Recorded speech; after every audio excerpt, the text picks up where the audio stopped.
아프지 말아요. 언제라도 우리 함께 할게요. 진상 유명 그날까지.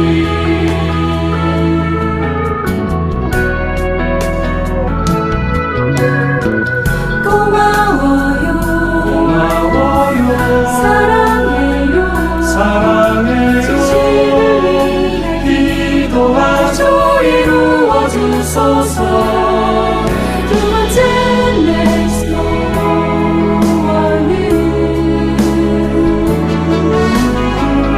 우리 힘들어도 포기하지 말아요. 마음을 짚고 나누고 맞추며 진실 여행 함께 해요. 마지막으로 빌어요. 지금 잡은 그 손 놓지 않을게요. 안전한 세상을 만들어가요. 마음을 모아서 함께 세월호 진실을 밝혀.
안녕하세요.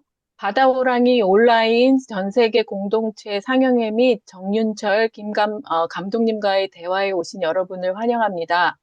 오늘 사회를 맡은 저는 자카르타 촛불행동 공동대표를 맡고 있는 이주영입니다. 자, 여러분들 지금 참석하셨는데요. 어, 리네임 해주시는 것을 요청을 드립니다. 앞에 이름 써주시고요. 뒤에 지역과 단체를 표기해 주시면 감사하겠습니다.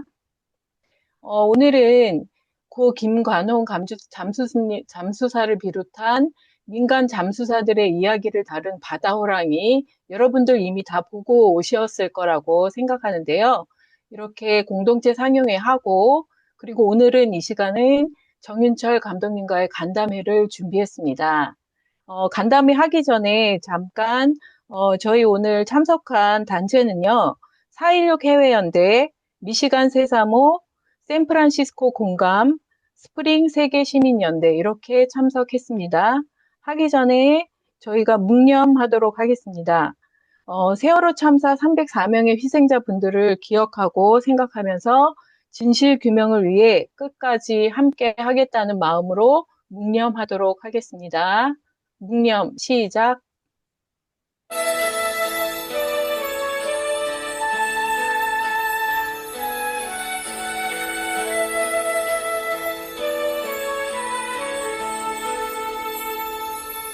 잊지 않을게 잊지 않을게 절대로 잊지 않을게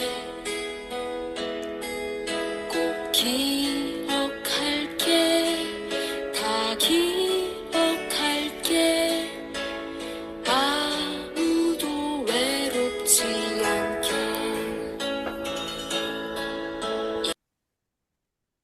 바로 네, 그러면 저희 영화는 다 보셨으리라고 생각을 하고요. 바로 간담회를 시작하도록 하겠습니다. 저희 오늘 정윤철 감독님이 함께 해주셨는데요. 감독님 잠깐 간단한 소개를 드리도록 하겠습니다. 정윤철 감독님은 1997년도에 기념 촬영으로 데뷔를 하셨고요. 그해에 또 서울 단편영화제 최우수 작품상 수상하셨고, 그 다음에 저희가 가장 많이 봤었던 마라톤의 그 감독님이십니다. 그리고 최근에는 내 심장을 쏴라, 다시 만날 조국, 그리고 바다 호랑이까지 감독하신 분입니다. 정윤철 감독님을 소개해 드리겠습니다. 감독님 안녕하세요. 네, 안녕하세요. 네, 아이고, 이렇게, 박수, 영상으로 박수를 해드리도록 하겠습니다. 감사합니다. 네. 네, 글로벌, 저는, 음. 네, 네, 말씀하세요. 이렇게 글로벌한 이 영화 상영회를 하게 돼서 참 뜻깊고 또 새롭네요. 네. 저는 뭐, 그 마라톤으로 이제 2005년도에 데뷔를 해서 벌써 딱 20년 전인데요. 그동안에 계속 뭐, 이제 좋지 아니한가, 또 뭐, 슈퍼맨이었던 사나이, 그리고 이제 그, 최근에는 그 대립군이라는 그 영화 사극, 네. 이정재 씨와 이제 여진구가 나오는데 여진구가 이제 광해군입니다. 광해군으로 인민들한테 이제 막 피난을 갈 때 이정재 씨와 그 여러 그 대립군이라는 남 대신 군대 가는 사람들 당시 조선시대 대립군이라고 했어요. 대신할 대자 써서 네, 어 대립군이라는 그 어떤 그 직업군인들 남 대신 군대 가서 돈 받고 군대 가는 거죠. 그런 사람들이 이제 광해군을 이렇게 모시고 가면서 벌어지는 왜군의 추격을 피해서 가는 그런 로드무비를 이제 2017년에 찍었고요. 그다음에 이제 뭐 다른 영화 준비하다가 이제 또 코로나 기간이 돼서 사실 이 영화를 이제 준비하고 있었는데 코로나 기간에 이제 여러 가지 뭐 투자라든지 또 그런 게 힘들어졌기 때문에 이제 되게 대안적인 방법으로 얼터너티브한 방법으로 이제 이 바다호랑이를 찍게 된 것입니다. 네, 그러다가 뭐, 네, 올 초에 이걸 그 사이에 갑자기 뭐 아까 말한 다시 만날 조국이라는 또 다큐멘터리 의뢰가 와가지고 그것도 잠시 찍었고, 제가 조국혁신당 당원은 아니지만 그래도 뭔가 탄핵에 대한 뭔가 다큐멘터리를 제가 찍고 싶었는데 그게 마침 그렇게 그 시간에 제가 이제 딱 1월 달부터 4월 달까지 그 기간을 다 거리에서 보내면서 직접 촬영을 할 수 있는 기회가 생겼어요. 그 다큐멘터리 때문에.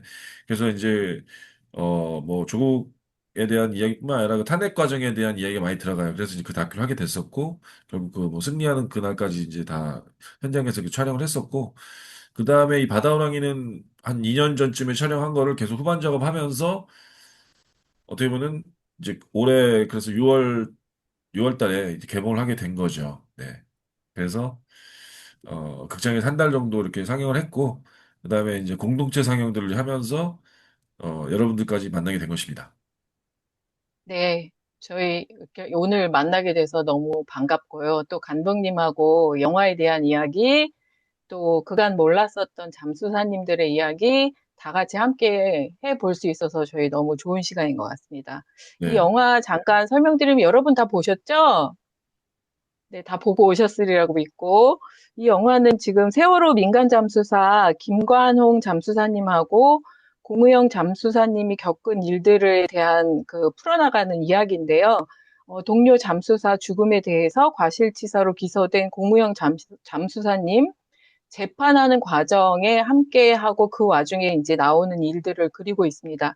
안타깝게도 제가 알고 있기로는 이 재판 결과가 나오기 2달여 전에 그 잠수사님은 이제 하늘나라 가신 걸로 알고 있는데요.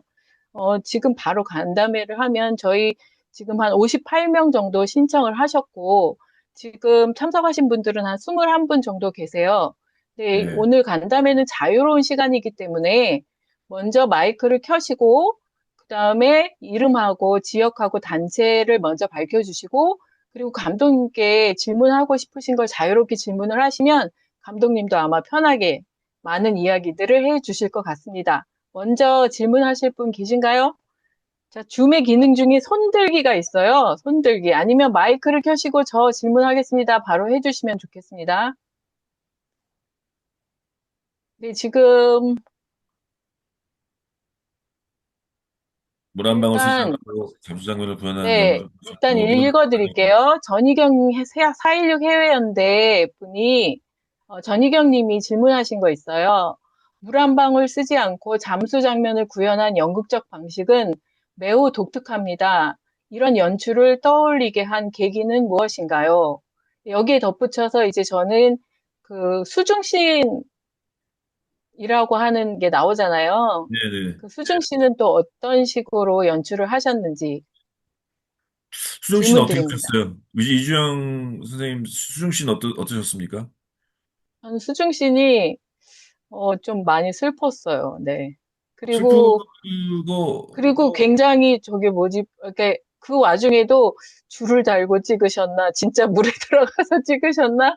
굉장히 유연하게 보여서 물이다 이 생각 들고 음, 그런 그 속에서 그 우리 친구들 만났을 때 그 놀라는 장면, 그 복잡한 그 배우 표정 그런 거를 오히려 만약에 그거를 실제로 어떤 슈트를 다 입고 들어가서 찍게 된다면 오히려 그 순간에 느꼈을 그 표정이 저희들은 못 봤을 것 같은 거예요.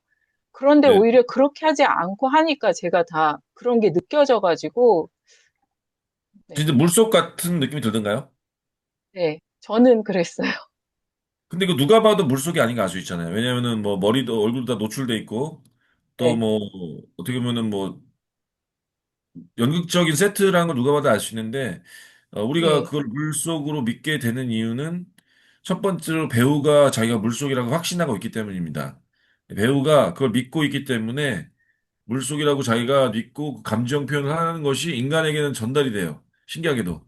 그래서 강한 확신으로 뭔가 여기도 약간 기독교인들이 교회 다니시는 많은 것 같은데 네. 믿는 자에게는 능치 못할 일이 없다. 뭐 이런 말씀 있잖아요. 믿음이 저 산을 움직이게 할 것이다. 뭐 여러 가지 믿음에 대한 얘기가 성경에도 많은데 진짜로 믿으면은 배우가 믿으면은 그 길을 물처럼 느끼는 겁니다. 보는 사람도. 그리고 덧붙여서 제가 이제 감독으로서 이제 어떤 사운드 효과를 거기다 엄청 집어넣었어요. 그래서 굉장히 물 속의 어떤 그 심연 속의 어떤 물의 흐름, 뭐 울리는 소리, 뭐 또 물방울 소리, 또 여러 가지 사운드 이펙트를 보통 영화보다 훨씬 더 많이 넣습니다. 음, 그건 뭐 물속신만이 아니라 모든 전반적으로 영화 전체에 사운드 효과가 되게 많이 들어가요. 그래서 여기가 어떻게 보면 여기는 길거리다, 여기는 도로다, 여기는 뭐 뭐 법정이다. 여기는 뭐 어디 뭐 공원이다, 파기다. 이런 식으로 그 공간은 사실은 다 똑같잖아요. 연극 세트 아니니까. 실내니까. 근데 그거를 사운드 이펙트로 되게 많이 효과를 줘서 관객이 그렇게 이제 상상하도록 만든 것입니다. 즉, 이 영화는 되게 실내 세트에서 찍었지만 어떻게 보면 관객들이 더 능동적으로 여기가 어딜까라고 했을 때 상상을 하면서 스스로 그 공간을 메꾸게 됩니다.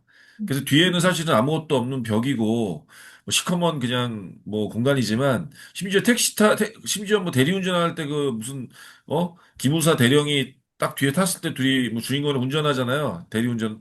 거기도 그냥 의자 두 개 놓고 찍은 거예요. 뭐 누가 봐도 연극 무대 같잖아요. 근데 거기다가 네. 자동차 길거리 소음 넣고 뭐 이렇게 또 조명을 통해서 뭐 헤드라이트 쫙 비치는 효과 계속 좀 넣어주고 그럼 차 붕 가는 소리 넣고 붕 하면서 계속 넣으면은 사람이 그거를 그런 곳이구나라고 믿게 돼요. 예. 가짜라는 걸 알면서도 사람들은 거기에 빠져듭니다. 그래서 참 저도 신기한 경험을 했는데 이렇게까지 이게 영화를 이런 형식으로 찍을 수 있다는 게 저도 사실은 되게 놀라운데 제가 뭐 처음부터 이거를 이렇게 하자고 완벽하게 구상한 건 아니었고 왜냐하면 구상할 수 없는 게 이렇게 찍은 영화가 지금 한 편도 없어. 한 편도 없어요. 저도 지금까지 뭐 감독이니까 수십 년 동안 수천 편 영화를 봤잖아요. 근데 이렇게 찍은 영화는 하나도 없습니다. 네. 네. 왜냐하면은 뭐 비슷하게 찍은 영화가 제가 인터뷰에서도 얘기했지만 한 20년쯤 전에 도그빌이라는 영화 있어요. 도그빌. 니콜 키드만이라는 여배우가 주연했던 도그빌인데 그건 한 마을에서 일어나는 약간 스릴러 영화인데 그거는 그 감독이 아예 큰 무대 장치를 만들었어요. 연극 무대를 짓고 여기 집, 여기도 옆집, 뭐 저쪽에 뭐 또 다른 집, 길거리 아예 마을을 지었습니다. 마을을. 그냥 세트로. 그래서 거기서 다 그냥 뭐 일어나는 이야기를 그냥 이렇게 쭉 찍어 나갔어요.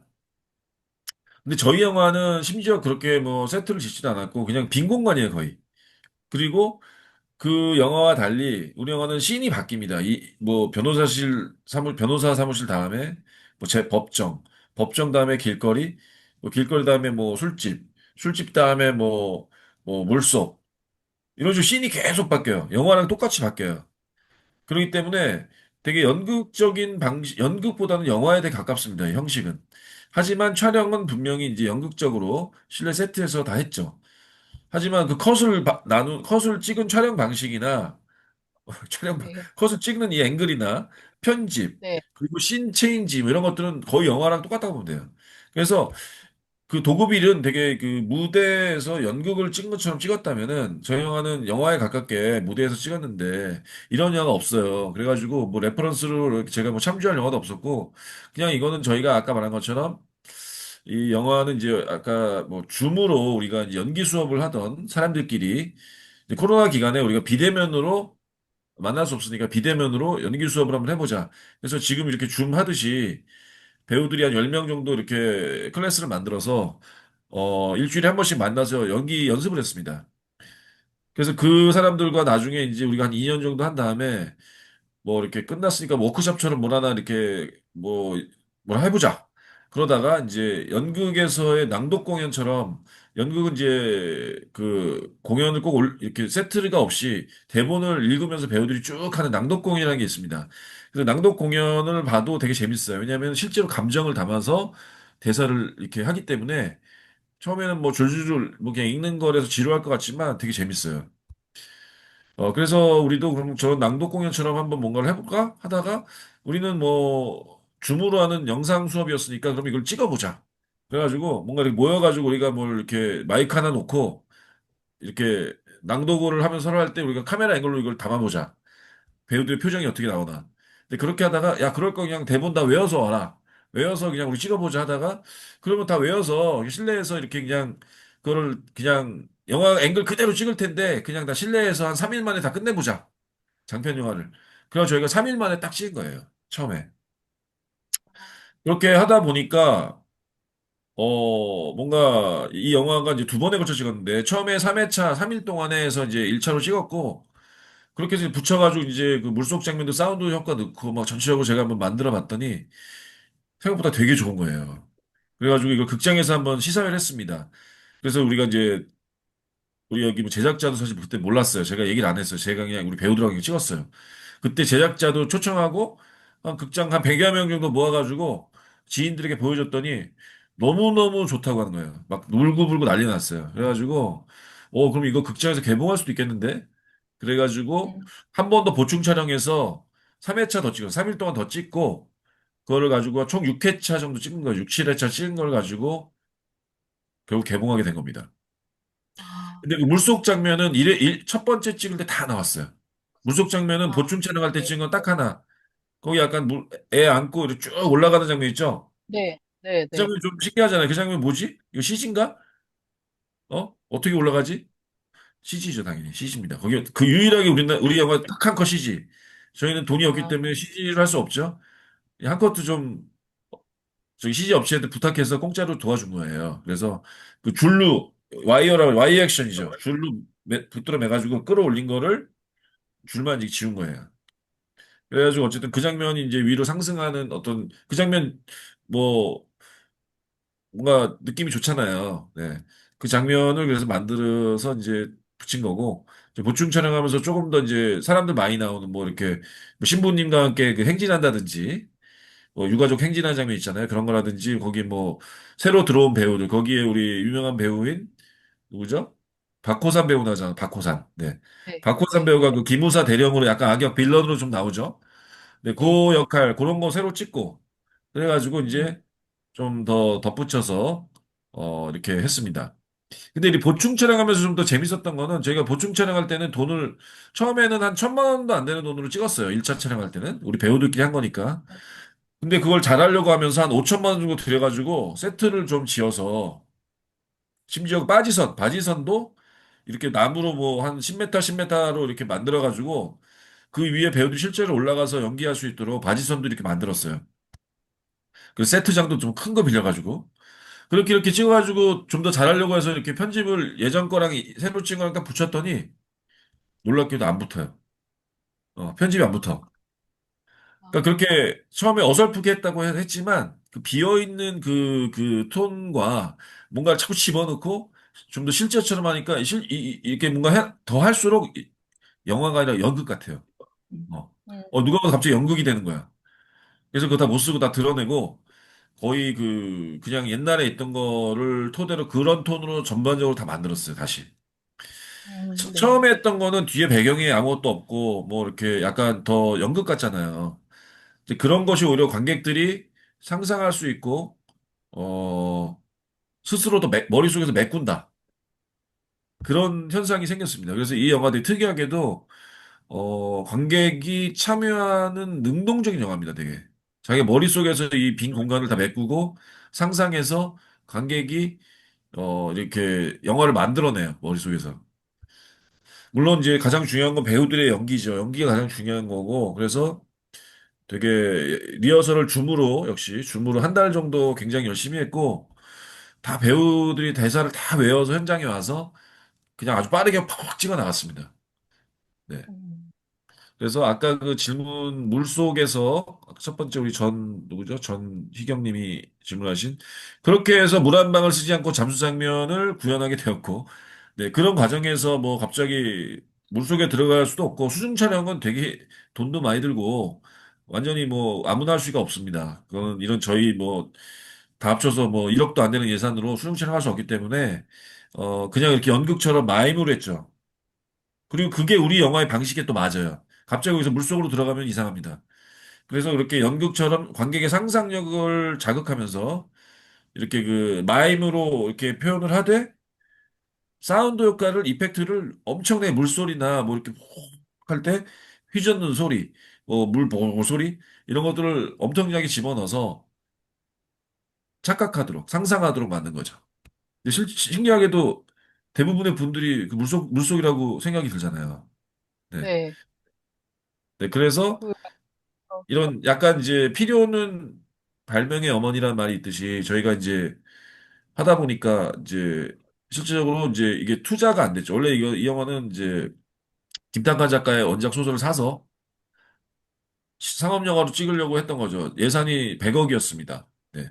뭐 잠수 장면도 있고 뭐 실제로 그 세월호 빠지선도 바다 위에 띄워야 되잖아요. 영화 찍으려면. 뭐 그런저런 예산이 최소 100억이 드는데, 당시에 그 코로나 기간 이제 말기였고, 게다가 또 세월호 관련 소재니까 투자가 안 됐어요. 투자가 다 실패했습니다. 뭐 시나리오는 좋다. 뭐 이렇게 뭐 참 뭐 의의는 좋은 영화고 뭐 여러 가지 칭찬은 하지만 돈은 하지만 투자는 못 하겠다. 다 이렇게 나와가지고 저희가 이제 접으려고 포기했던 프로젝트인데 아까 말한 것처럼 줌 수업 하던 우리 학생들과 함께 한번 해보자 이거를 그냥 했다가 보니까 생각보다 영화 시나리오에 있었던 감정이 그대로 다 나오는 거예요. 정말 어이없이. 그래서 이걸 그러면 영화로 만들어 보자. 이렇게 하다가 이렇게 새롭고 독특한 연극과 영화가 이렇게 하이브리드 된 이 촬영이나 연기는 다 연극이지만 편집과 사운드 효과는 영화죠. 예. 연극은 씬이 바뀌지 않잖아요. 무대에서 뭐 네. 1막, 2막, 3장 바뀌어봐야 3번 바뀌는데 이거는 씬이 계속 바뀝니다. 그러니까 이건 연극이 아니라 영화에 가깝죠. 그리고 사운드 이펙트도 완전 영화죠. 그렇기 때문에 연극적인 연기, 촬영에 플러스 영화적인 편집과 사운드 효과가 결합된 하이브리드 영화다. 예, 세계 최초입니다. 세계 최초. 뭐 제가 하려고 했던 건 아니지만 뭐 본의 아니게 그렇게 됐습니다. 네. 네. 그래서 그, 네, 그 사연 속에 저희가 지금 영화를 네, 보면서 그런데 저희가 의도하지 않았지만 어쨌든 그 연출가 배우님들과 감독님이 했던 그거를 저희들이 그걸 보면서 그대로 다 이렇게 몰입도 하고 네. 또 예, 공감도 되고 했었던 것 같습니다. 그래서 여기 킴님이 이렇게 써주셨어요. 처음엔 다소 해석이 어려웠는데 점차 잠수사의 감정을 극대화하기 위한 장치라고 이해했습니다. 네, 이렇게 하신 것 같고요. 그 아니 뭐 다음에 또, 일부러 극대화하려고 한 건 아니라 저희가 저예산이다 네, 보니까 하게 된 건데 오히려 그런 네, 방식이 굉장히 더 훌륭했고 그리고 또 하나 이거를 만약에 실제로 뭐 100억짜리 영화 우리 돈이 투자돼서 물속에서 막 찍었다면은 그 아이 시신을 진짜로 이렇게 그거는 누군가 배우를 통해서 해야 되잖아요. 이제 그런 장면이 되게 힘들었을 것 같아요. 보는데도 그렇고 찍을 때도 저도 되게 힘들었을 것 같고 근데 이렇게 약간 네, 상징적으로 마임을 통해서 이렇게 애를 안고 올라가는 뭐 그런 것들을 배우가 이렇게 그 표현을 한 것이 오히려 더 볼 때 좀 덜 힘들었고 또 그것이 더 뭐랄까 더 가슴도 아팠다. 예. 뭐 그런 또 이게 결국은 이 영화의 운명은 이런 형식으로 찍는 게 아니었을까라는 생각이 좀 저는 듭니다. 네. 그리고 지금 또 질문을 계속 해주셨는데, 그 박성계님, 그 다음에 진실희망연대 김기정님, 김기정님은 암시와 복선이 분명했고, 시청자를 잘 이끌었습니다. 이렇게 해주셨고요. 또 이구님도 질문을 해주셨는데, 제가 지금 보니까 지금 감독님이 말씀해 주신 걸로는 이어지는 답이 나올 것 같아서, 송민영 미시간 335 질문을 먼저 드릴게요.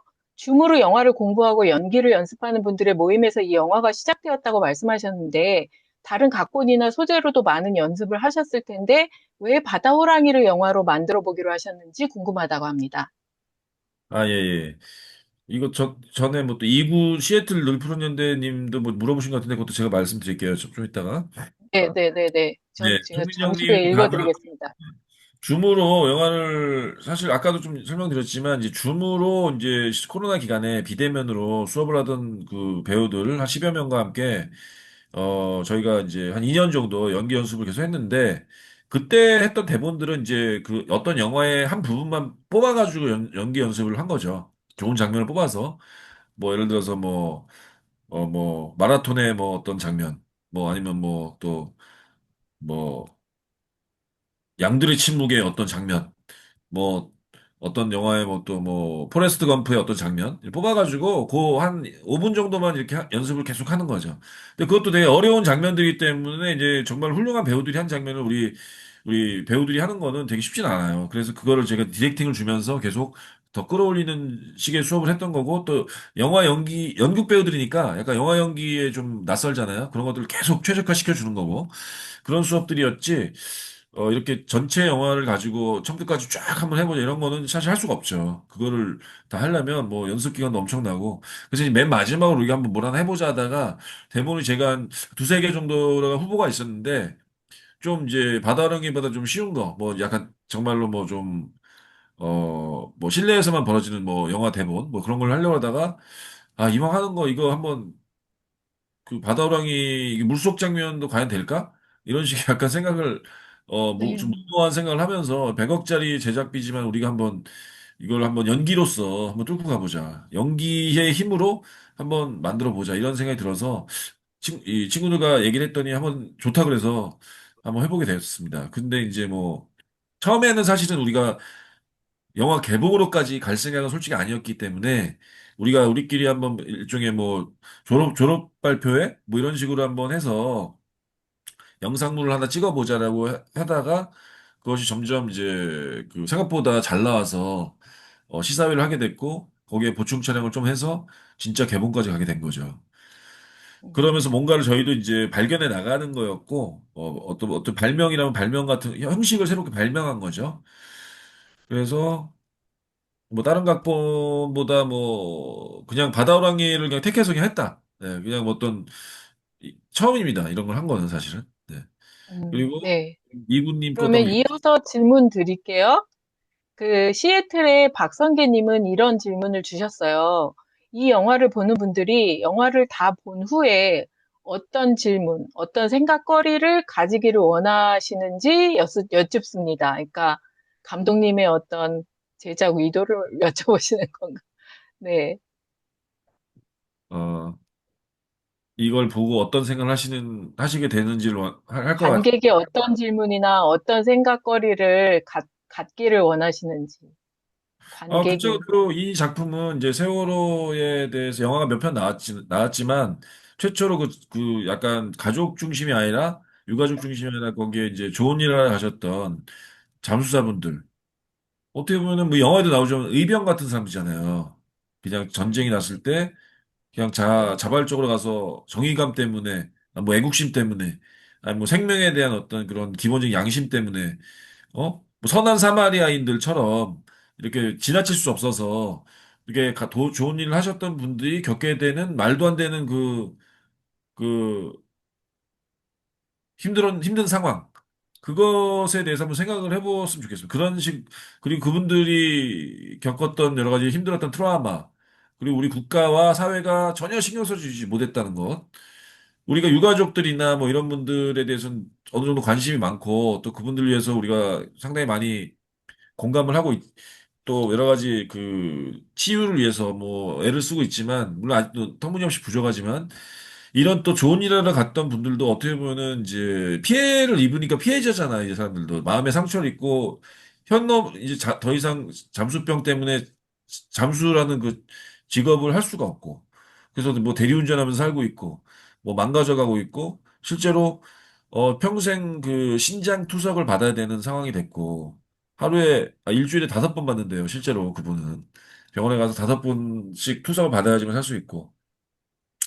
근데 국가에서 이들에 대한 뭐 예우나 어떤 대접을 제대로 안 해주고 거의 뭐 심지어 이렇게 범법자 취급을 하고 해경이 책임져야 될 죄를 이렇게 뒤집어 씌우고 이런 것들을 보면서 정말 국가란 무엇인가, 그런 걸 한번 생각해 보는 계기가 되고 또, 어, 나라면 과연 저렇게 잠수사들처럼 할 수 있을 것인가 라는 생각도 한번 해볼 수 있을 것 같고요. 또, 최근에 이태원 참사 때 거기서 이제 막 구조 활동을 벌였던 젊은 소방관 청년이 하나 죽었잖아요. 자살했잖아요. 네, 그것도 너무 네. 안타깝지 않습니까? 정말, 아니, 32살밖에 안 된 그 청년이 참 앞길이 구말리 같은 그런 청년이 그때 그 트라우마와 상처가 너무 힘들어가지고 그렇게 진짜 스스로 목숨을 끊었다는 게 저는 너무 슬펐습니다. 네. 뭐 돌아가신 분들도 뭐 슬프지만 아니 그렇게 구조 활동하던 양반까지도 그렇게 힘들어서 죽었다는 게 참 너무 슬펐고 우리 잠수사분들도 사실 다 그런 분들이죠. 뭐 간신히 죽지 못해 살고 있는 거거든요. 그런 것들에 대해서 우리가 좀 더 관심을 갖자. 그래야 우리가 뭐 어떤 사고가 나는 거는 인간이 못 막을 수도 있지만 그걸 도와주러 갖고 우리가 어떤 이 공동체가 뭔가 좋은 일을 하고 뭔가 뜻깊은 일을 했을 때 그것에 대해서 우리가 그렇게 애쓰신 분들도 우리가 좀 감싸 안을 수 있는 정도의 좀 인권이나 여러 가지 생각의 수준이 돼야 된다. 그런 얘기를 좀 하고 싶었습니다. 네, 물론 뭐 감독님 말씀처럼. 네. 네, 말씀하세요. 물론 뭐 이렇게 잠수사분들 얘기만이 아니라 여기 이제 유가족도 나오잖아요. 나래 엄마로. 그래서 이분들이 결국은 이게 실제로 이 뜨개질하고 이런 거는 그 유가족 분들 커뮤니티에서 진짜 하시던 건데요.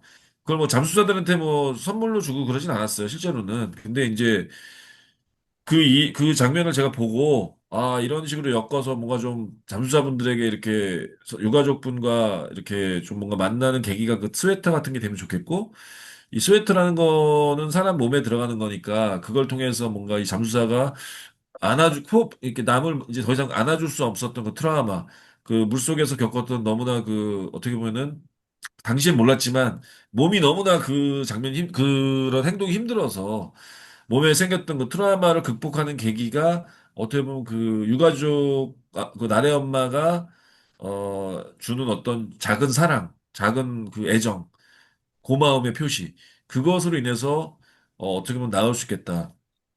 그런 생각이 들면서 어떻게 보면은 그 트라우마라는 거는 힘든 사람끼리 서로가 또 감싸줄 때 또 이렇게 나을 수도 있는 조금이라도 좋아질 수 있는 게 아닐까 하는 생각도 들고 실제로 그 김관홍 잠수사도 유가족들이 자기들에게 고맙다고 했을 때 우울증 약을 끊었다고 어떤 인터뷰에서 얘기했거든요. 뭐 그런 것들 참 뭐 국가가 해줘야 될 일을 피해자끼리 서로 해준다는 것도 참 슬픈 일이지만 그래도 그렇게 아픈 사람들끼리 서로 상처를 나눠 보듬고 서로 위로해 주는 게 또 인간의 어떤 모습 아닌가. 뭐 그런 이야기도 좀 하고 싶었습니다. 감사합니다. 네. 네, 저는 이 영화 보면서 그 부모님들과 일반 시민들은 겪지 않았을 그런 상황들을 또 이 잠수사님들은 직접 몸으로 들어가서 그걸 다 겪으신 거잖아요. 뭐, 그거에 대한, 그것이 또 하나의 참사로 나오는 걸 국가가 계속 오히려 방치하고 조장했다 이런 생각도 들어서 굉장히 안타깝기도 하고 화가 났었는데요. 이번에는 늘푸른 연대의 이구님이 올려주신 질문을 드리도록 하겠습니다. 먼저 제겐 몰입도가 너무나 뛰어난 작품이었습니다. 특히 배우들의 마임과 대사들을 통해서 저희 의식 속에 잠재된 깊은 트라우마를 과감히 다시 깨우지 않았나 싶습니다. 제가 기억하는 대사 중에 조금만 기다려줘, 곧 바로 올게가 있습니다. 원작이 있다고 들었는데 이런 대사들은 실제를 바탕으로 하고 있는지요? 그리고 꿈에 나오던 강나래 학생의 붕대를 가면서는 어떤 의미를 가지고 있는지요? 라는 질문을 주셨습니다. 네, 실제 원작은 이제 김탁한 작가의 그 거짓말이다라는 네. 소설인데 이 소설은 사실은 일반 소설 같은 형식이 아니라 인터뷰를 모아놓은 거예요. 그 가짜 인터뷰, 페이크 다큐멘터리 같은 거죠. 그래서 뭐 해경의 인터뷰, 잠수사 인터뷰, 유가족 인터뷰, 뭐 또 거기 일반 시민 인터뷰, 뭐 거기 뭐 정신과 의사 인터뷰, 쭉 인터뷰를 한 10여 명의 인터뷰를 이렇게 나열해 놓은 그 형식이에요. 그래서 어떤 스토리텔링이 이렇게 있진 않아요. 그냥 그 인터뷰들을 쭉 늘어놓은 그런 이렇게 약간 다큐멘터리 같은 소설인데 거기에서 저희가 그 김관웅 잠수사가 했던 그 인터뷰를 가지고 김탁한 작가가 이제 그 잠수사의 인터뷰를 또 이제 만들었는데 이제 그 부분을 집중적으로 썼습니다. 거기에 이제 음, 사실 이제 실제로 김관웅 잠수사가 들어갔을 때 이제 한 명을 구했는데 알고 봤더니 걔 뒤에 몇 명이 더 애들이 손을 꼭 잡고 있더라. 그래서 그 잡은 손을 참 풀어줄 때 좀만 기다려줘. 곧 바로 다시 올게. 이렇게 얘기를 했더니 손이 풀리더라. 그런 이제 그 인터뷰가 있었습니다. 그래서 이제 네. 그걸 토대로 대사를 쓰게 된 것이고요. 어, 그 강나래 학생, 근데 이제 이 영화의 대부분의 뭐 변호사라든지 뭐 검사나 이런 인물들은 이제 시나리오 단계에서 창작된 사람들이고 예, 그 배우들이 바로 이제 줌 수업 같이 했던 배우들입니다. 다. 뭐 변호사, 뭐 머리 빡빡 그 짧았던 변호사, 뭐 검사, 여자 검사, 뭐 거의 나래 엄마조차도 다 이제 줌 수업을 같이 했었던 우리 배우들이고요. 이지훈 배우와 그 손성호 배우, 그 선배 잠수사 이런 분들 좀 나이 드신 분들만 이제 좀 외부에서 이제 모셔온 분들이고 그리고 강나래 학생의 붕대를 감은 손은 어떤 의미를 가지고 있는지. 이것도 사실은 실제 실종자 어머니의 에피소드인데요. 피고하다가 손이 찢어져서 애가 붕대를 갖고 있는 감은 손이 감았다. 근데 이제 나중에 시신이 맨 마지막으로 나왔을 때, 그걸 보고 확인할 수 있었다. 뭐 이런 얘기를 하셨던 것 같아요. 그래서 이제 어떤 뭔가, 거기에서 이제 모티브를 좀 따왔는데, 강나래 학생이 계속 이제 이 김관영 주인공 그, 뭐죠? 네. 주인공의 나경, 꿈속에서 계속 나타나잖아요. 나경수의 네네네. 꿈속에서. 네. 그것이 이제 뭔가, 이분들이 실제로 잠수사분들이 되게 이제 억울해했던 게 다 구할 수 있었는데 쫓겨났기 때문에 7월 며칠 날 이제 쫓겨나거든요. 국가에서 이제 나가라고 일방적으로 이렇게 쫓아내버립니다. 그때 이제 열 몇 명을 두고 나온 게 되게 이제 한이 되셨습니다. 왜냐하면 다 어디에 있는지 대충 알고 그 부분을 뒤지면 분명히 나올 건데 그 애들을 이제 부모님들한테 못 데려다 줬다. 라는 어떤 그 안타까움이 되게 크시고 그게 되게 많이 한이 됐어요, 이 사람들이. 그래서 이제 그런 것들의 어떤 대상으로 그 강나래 학생을 이제 만들었고 그 붕대도 이제 그 학생의 어떤 뭔가의 어떤 특징 같은 느낌으로 이제 썼던 것 같습니다. 기억 속에 있는 어떤 이미지죠. 네. 그 네. 잠수사에. 어, 네.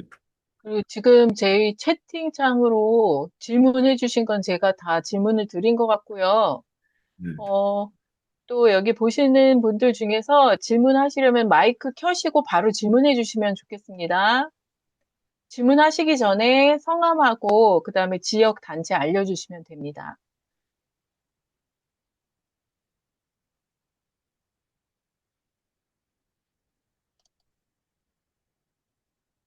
없으신가요? 마이크 켜시고 질문해 주세요. 네, 김기림님 먼저 질문해 주세요. 아일랜드 더블린의 김기림님 질문해 주세요. 잠시만요. 그 이지훈 배우님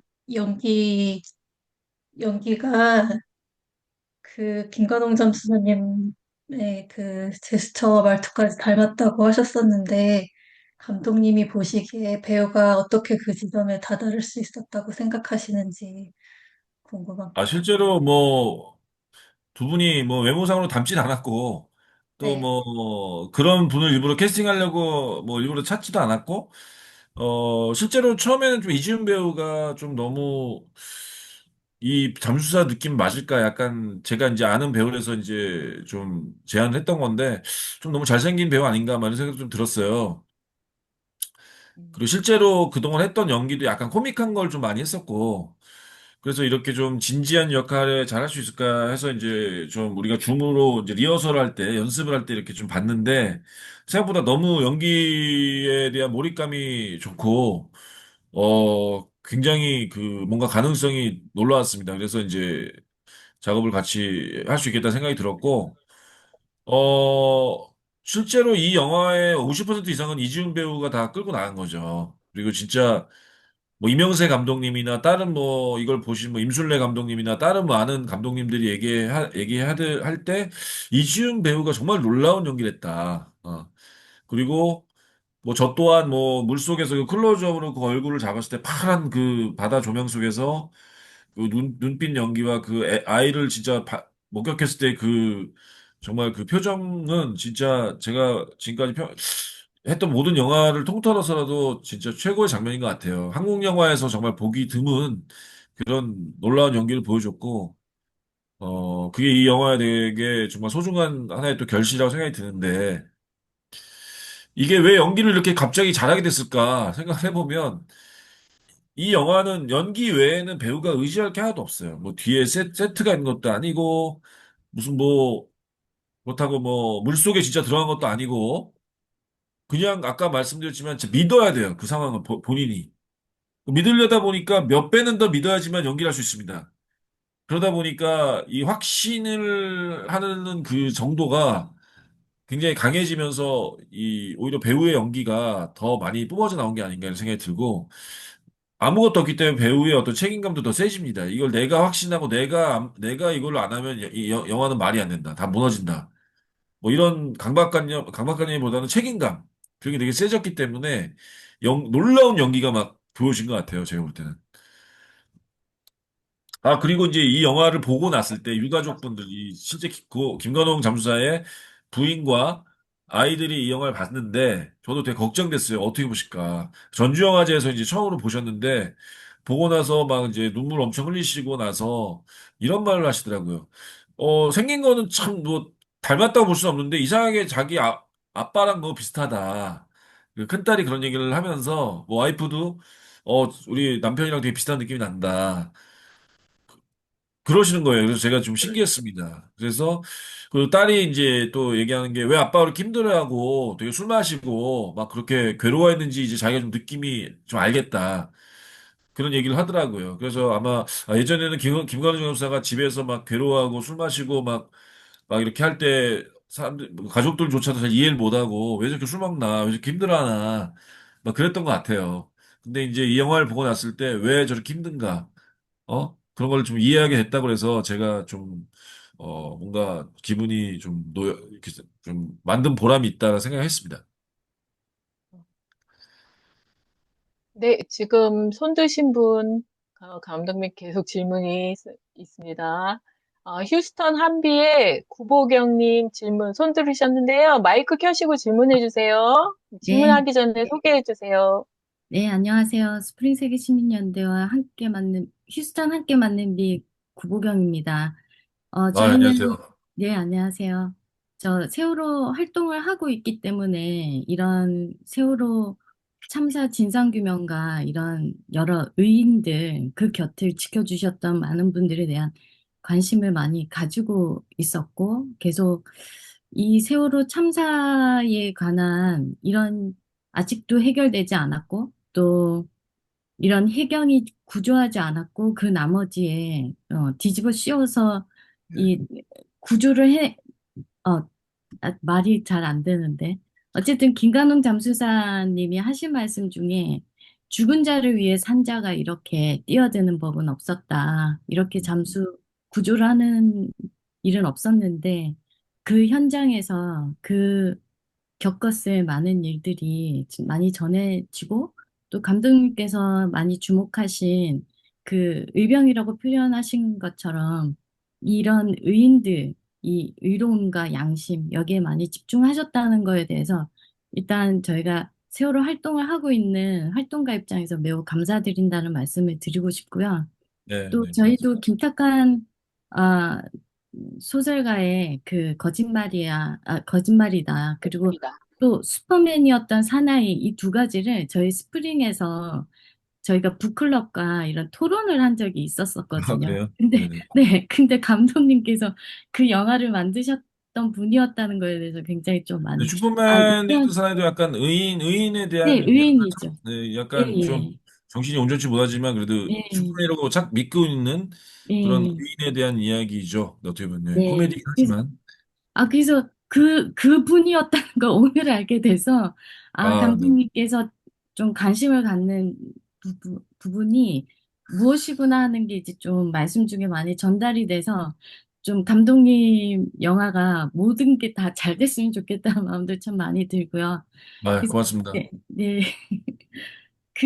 제 질문을 이제 하고 싶었던 게, 저희도 세월호 활동을 하면서 아직 해결하지 않은 이 문제를 좀 많이 풀어나가고 싶은데, 그래도 상업 영화로 이렇게 만드셨잖아요. 네네. 근데 여전히 지금 10년이 지났기 때문에 사람들이 대중성을 가지고 이 영화를 접근한다는 것 자체가 조금 대중화시키는 게 굉장히 어려웠을 거라는 생각이 들고, 이 바다호랑이를 그래도 이 영화로, 다큐멘터리가 아닌 영화로 이렇게 만들면서, 어, 또 대중들에게 내놨을 때 체감하신 온도. 그러니까 음, 이렇게 내놨을 때 저는 앞으로도 계속 이런 시도가 많았으면 좋겠거든요. 그래서 이 부분에서 부딪힌 한계, 물론 예산도 많이 못 받으셨을 거고 제작비도 부족하다는 이런 네. 현실을 얘기하면서 또 마음이 너무 아팠는데, 어, 어떤 한계를 느끼셨고, 그러나 대중들은 어떻게 반응을 하더라, 이런 걸 좀 전달해 주시면 도움될 것 같습니다. 네, 그 부분도 제가 좀 할 말이 많은데, 이게 저희는 어쨌든 어렵게 해서 이제 약간 대안적인 형식으로 영화 만들었죠. 예, 그거는 뭐 제가 할 일이고, 그 다음에 영화를 만들었으면 뭐 이제 시사회 반응도 좋았고, 영화제에서 전주영화제도 뭐 3회다 매진됐고, 보신 분들도 다 되게 뭐, 물론 여러분들은 지금 컴퓨터로 보셨지만 극장에서 보면은 훨씬 좋거든요. 당연히 이 영화는 사운드가 되게 중요한 영화라서 사실 제가 그래서 좀 이거를 이렇게 뭐 하여튼 이렇게 컴퓨터로 보면은 조금 아쉬웠긴 한데 그래도 좌여간 뭐 여러분들이 영화는 이제 좋게 보셨으니까 근데 이제 그래서 이제 개봉하는 게 이제 그다음에 문제인데 개봉은 이제 극장을 과연 몇 개나 잡느냐 또 마케팅을 어떻게 하느냐 또 어떻게 사람들에게 이 영화를 알려내느냐 이런 게 되게 중요한 거잖아요. 저희가 당연히 이제 세월호 물론 10년, 11년 차였지만 올해가 아직도 세월호 부분은 관객분들이 되게 부담 느끼고 또 일반 관객들은 사실은 뭐 제발 좀 그만해라 아직도 뭐 세월호 얘기냐 심지어 이렇게 하는 사람도 있고 그게 아직도 뭐 잊혀진 문제가 아니잖아요. 아직 다들 힘들어하는 분야이기 때문에 그런 부분들에 대해서 좀 저희 영화는 유가족 예, 뭐 생일이라든지 여러 뭐 유가족 그 작년에 나왔던 또 뭐죠? 뭐 목화솜 피는 뭐 네, 목화꽃 피는 네, 뭐 있잖아요. 네. 뭐 그런 네, 그런 저 세월호 가족들의 이야기가 아니라 이제 되게 그 잠수사들 얘기다. 마치 좀 소방관들의 어떤 그런 그 힘든 것들을 이렇게 이제 우리가 다루는 것 같은 좀 영화다라고 상당히 좀 그래도 많이 직접적인 세월호 영화는 아니다라고 약간은 하려고 마케팅적인 면에서 노력을 했지만 그래도 별 소용이 없었어요. 그냥 이 작품은 되게 세월호 영화라고 사람들이 생각이 들고 그래서 관객분들이 아직도 심지어 저희가 이제 그 누구죠? 뉴스공장 김어준의 뉴스공장에 나가서 이렇게 이제 모금을 했습니다. 마케팅비 모금을 했는데 거기서 되게 많이 거쳤어요. 한 1억 8천 정도가 모였습니다. 그래서 되게 그걸로 우리가 이제 전국 순회 시사회도 했고 또 여러 가지 홍보에 쓰는 자금도 이제 뭐 만들 수 있어서 그래서 극장에서 한 200개 정도의 극장에서 개봉했습니다. 적은 게 아니거든요. 독립영화치고는. 그런데 그때 이제 그 김어준 그 뉴스공장에서 후원을 해주신 분들에게는 티켓이 나가고 그 사람들이 이제 와서 보시면 돼요. 근데 돈만 내고 안 오세요, 사람들이.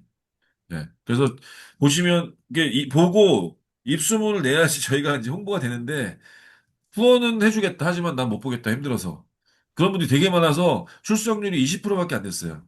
100명이 오셔야 되는데 극장이 20명밖에 안 와요. 그래서 생각보다 좌석이 되게 많이 비었어요. 이렇게. 그래서 제가 좀, 왜 그러지? 후원을 해주신 분들이면 되게 적극적인 분들인데, 여러분들처럼 되게 이 문제에 굉장히 자기 일처럼 나서고 또 생각이 이렇게 굉장히 어떤 진보적인 분들인데 왜 극장에 안 오는 걸까? 이렇게 좀 물어보니까 후원은 내가 해주겠는데 가서 보는 건 너무 힘들 것 같다. 이런 분들이 되게 많았어요. 그래서 그때 제가 느낀 게, 이 세월호 문제가 아직까지 현재 진행형이다. 이 상처가 아직도 아문 게 아니구나. 아직도 그게 되게 많은 분들이 힘들어하는 문제구나. 이런 생각이 들었고, 그래서 물론 이 영화는 직접 보고 나면은 실제로 이렇게 막 표현이 되게 상징적이잖아요. 뭐 이렇게 뭐 죽은 뭐 배 안에서 시신들이 나오거나 이런 영화가 아니기 때문에 보고 나면 좀 생각보다 그렇게 너무 힘들진 않다 이런 생각이 들지만서도 그래도 이제 보기 전에는 굉장히 엄두가 안 나는 그 부분들이 있었다. 그런 생각이 좀 듭니다. 그래서 저희 영화가 이제 좋은 영화라고 다 본 사람들은 이렇게 말씀을 하시지만 실제로 그것이 극장으로까지 이어지기에는 약간의 좀 어려운 그런 관문이 있었다. 바리케이트가 있었다. 그런 생각이 좀 들어요. 음, 네, 그것도 공감. 저 그게 지금 여러분들도 이제 바로 활동하시면서 아직도 세월호 얘기 이렇게 좀 더 사람들이 지금은 좀 편하게 접근할 수 있지 않을까 생각하지만 되게 아직도 힘들어 하잖아요. 네, 그런 네, 되게 맞아요. 편안하기보다는 조금, 뭔가 그렇게 민감하지 않게 접근할 수도 있지 않을까 싶은데 사람들이 아직까지도 되게 그 트라우마가 너무 세서 그냥 생각 자체가 되게 힘드신 것 같아요. 네. 그건 아마 우리가 맞습니다. 좀 다시 고민해야 될 지점이다라는 생각이 저도 이 영화를 통해서 새삼 들었습니다. 네, 맞습니다. 아, 그리고 지금 바로 이어서 시애틀 늘푸른 연대 이구님이 또 손 드셨어요. 바로 질문 받도록 하겠습니다. 예, 아마 말씀하세요. 예, 자연스럽게 이어지는 질문 같은데요. 먼저 영화 잘 봤고요. 보면 영화상에서는 이제 잠수사님이랑 유가족이랑 서로 이제 이해를 하고 치유를 하면서 트라우마를 극복하는 그런 이렇게 해피엔딩으로 보여지거든요. 적어도 잠수사에도 그렇고 시신도 그렇고. 그런데 과연 이제 저희 같은 경우에 활동을 하고 지금 유가족 분들도 마찬가지로 많은 분들이 세월호에 관심을 가지고 계신 분들이 진실 규명 없이 과연 트라우마가 극복될 네. 수 있는지, 네네. 그렇다면 어떻게 저희가 어떻게 해야 될까? 아니면 감독님 생각은 어떠신지, 트라우마 극복을 위한 어떤 방법? 과연 트라우마가 극복될 수 있을까? 뭐 그런 것들. 이 트라우마는 사실 다양하게 모든 사람들에게 있는 것 같습니다. 그때 일반 시민들도 그때 거의 뭐 밤잠을 못 이룰 정도로 뉴스에 매달리고 뭐 정말로 뭐 모든 SNS에 뭐 그래서 뭐 정말 그 손에 놓지 못할 정도로 한 6개월간 굉장히 그 사태가 거의 남의 일이 아니었잖아요. 뭐 거기에 참여하신 분들은 말할 것도 없고 뭐 유가족분들이야말로 뭐 가장 뭐 힘드실 거고. 근데 이제 그런 각 모든 사람들에게 있는 이런 트라우마들이 사실 극복이 된다, 안 된다. 그거는 사실 제가 어떻게 말씀드릴 수 있는 부분이 아닌 것 같고, 좀 이런 생각을 해봅니다. 결국은 그 시간 속에 시간의 흐름과 그리고 이제 이거를 이 국가라는 주체가 이걸 이분들을 어떻게 대접하고 어떻게 예우하고 어떻게 위로하느냐의 문제가 가장 크다. 그래서 광주항쟁이라는 게 있다. 광주가 사실은 80년대에 일어났으면 90년대 초까지도 광주는 굉장히 전혀 해결되지 않았어요. 그냥 뭐 80년대 말할 것도 없고 그러면서 사실 그 광주에서 돌아가신 분은 세월호보다도 어떻게 보면 뭐 직접적으로는 좀 적죠. 근데 이제 워낙에 국가에 의해서 벌어진 폭력적인 사태이기 때문에 그것이 엄청난 트라우마가 됐지만 그게 이제 어느 정도 역사의 어떤 그 페이지로 들어가고 또 모든 사람들이 그것을 치유하고 이제 좀 더 미래로 나아가는 그 과정에 있어서는 그 망월동 묘지가 되게 성역화되고 또 어떤 정치와 모든 좌우를 떠나서 다 그것을 뭔가 이렇게 참 이렇게 어 뭐 거의 국가적인 추모 분위기로 만들어졌을 때 그것이 조금씩 조금씩 어 트라우마가 치유되고 조금 더 그것이 이제 고통과 어떤 역사적 사실로 이렇게 바뀌어 나가는 것 같아요. 근데 세월호는 뭐 전혀 아직도 그런 식으로 뭐 진실 규명을 떠나서 그분들에 대한 예우나 요즘 솔직히 광주항쟁에 벌어진 그 분들에게 빨갱이들이다. 누가 뭐 가짜다. 심지어 이런 얘기는 하지 않잖아요. 뭐 그러는 좀 미친 극우적인 사람들도 가끔 있지만 그래도 뭐 국민의힘이건 뭐 어떤 보수적인 사람들조차도 광주항쟁을 가지고 뭐 토를 달진 않습니다. 근데 그걸 가지고 뭐 그 사람들을 뭐 놀러 갔다 죽었다 뭐 괜히 뭐 국가에 저항하다 죽었다 이런 식으로 얘기하지 않거든요. 근데 세월호는 아직도 국가적으로 정리가 안 돼 있어요. 뭔가 뭐 진실 규명은 뭐 그게 과연 왜 침몰했느냐 그거는 이제 좀 더 그 다음에 문제인 것 같고 그 유가족들이나 관계됐던 사람들에 대한 그 마음가짐이 너무나 이렇게 보수와 이렇게 국가 반으로 나뉘어져 가지고 아직도 부모님들이 겪었던 그 2차 가해 그런 것들이 전혀 치유가 안 돼 있습니다. 그래서 그거를 뭐 이재명 대통령이 그래서 이제 취임 일성으로 거기에 대해서 이제 그걸 언급했고, 그거를 이제 이재명 정부에서는 그런 일이 이제 안 벌어지도록 최대한 노력하겠다고 했지만, 그럼 뭐또 이제 다른 사고가 안 나도록 노력하는 거는 다른 문제고, 지금 이 세월호 문제를 어떻게 예우하고, 그걸 어떻게 정말 거기를 추모 공간을 어떻게 만들고, 국가적인 어떤, 대처를 하고 위로를 할 것인가, 그 문제가 가장 중요한 것 같아요. 제가 볼 때는. 그것이 없이는, 네. 그냥 이거는, 대한민국의 어떤 사람은 그 사건을 추모하고, 어떤 사람은 그거를 뭐 그냥 놀러 갔던 수학여행 갔더니 죽은 걸 가지고 왜 난리냐, 이런 시각을 갖고 있다면, 이 문제는 영원히 봉합이 안 된다. 타이타닉 사고가 있습니다. 타이타닉이 깔아앉았을 때도 3천 명이 죽었잖아요. 거의 2,800명인가? 자, 그 사건 직후에 미국은 완전 초상집이었을 거예요. 거기 되게 부자들이 다 죽었거든요. 음, 자, 근데 그 사건이 이제 영화로 만들어진 거는 100년이 지나서 만들어졌습니다. 거의 100년. 한 세대가, 3세대가 이제 지나서야 그게 간신히 영화로 만들어져서 그것도 이제 로맨스물이 됐죠. 하지만 그 안에 타이탄의 비극도 녹아 있습니다. 그래서 되게 사람들이 볼 때 단순히 뭐 사랑 얘기뿐만 아니라 거기에 타이타닉 사고를 왜 그 사고가 났고 왜 인간의 그 욕망이나 욕심이 그런 참사를 빚었는지, 그리고 그것에 대해서 어떻게 대처하고 거기에서 이기적인 사람과 이타적인 사람들이 어떻게 행동하는지, 그런 것들을 이 영화가 되게 잘 표현했기 때문에 단순히 러브스토리가 아니라 되게 휴먼 드라마 같은 느낌이 났어요. 그러면서 그거는 이제 그 역사 속에 있는 어떤 그런 사실로 이제 다가가면서 그 당시에 어떤 그 트라우마나 이런 것들이 남아있진 않죠. 근데 그거를 가지고 만 타이타닉이 뭐 빙산에 침몰된 걸 가지고 뭐 그걸 뭐 누가 음모론이다, 아니면 뭐 그걸 가지고 되게 뭐 부자들이 놀러 가다가 죽은 걸 가지고 왜 우리가 추모하느냐, 이런 식으로 미국에서 처리하지 않잖아요. 마찬가지로 이 세월호를 바라보는 이 시각이나 국가의 자세나 사람들의 어떤 생각이 하나로 모여지고, 그 추모라는 국가적인 추모, 국가적인 어떤 그,